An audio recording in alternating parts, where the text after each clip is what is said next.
ఉదర రోగము. Hi friends, నమస్కారం. నేను ఓంకార ఫౌండేషన్ ఓంకారం ఆయుర్వేదం నుండి మాట్లాడుతున్నాను. నా పేరు మౌనిక.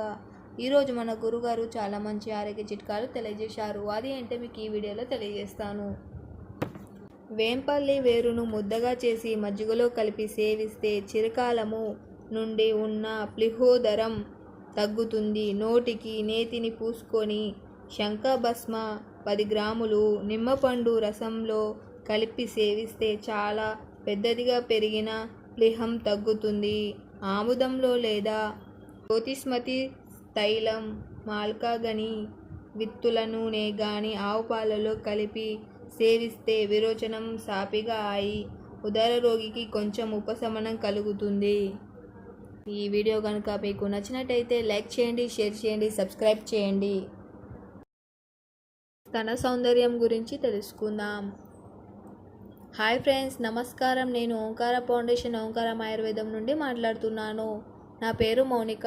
ఈరోజు మన గురుగారు చాలా మంచి ఆరోగ్య చిట్కాలు తెలియజేశారు. అది ఏంటో మీకు ఈ వీడియోలో తెలియజేస్తాను.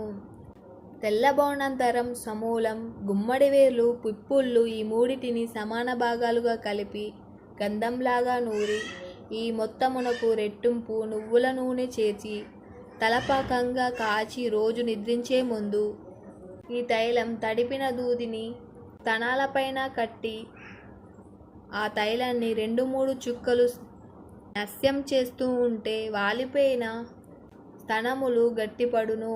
చిన్నవిగా ఉన్న స్తనాలకు కూడా పెద్దగా అగును. ఈ వీడియో కనుక మీకు నచ్చినట్టయితే లైక్ చేయండి, షేర్ చేయండి, సబ్స్క్రైబ్ చేయండి.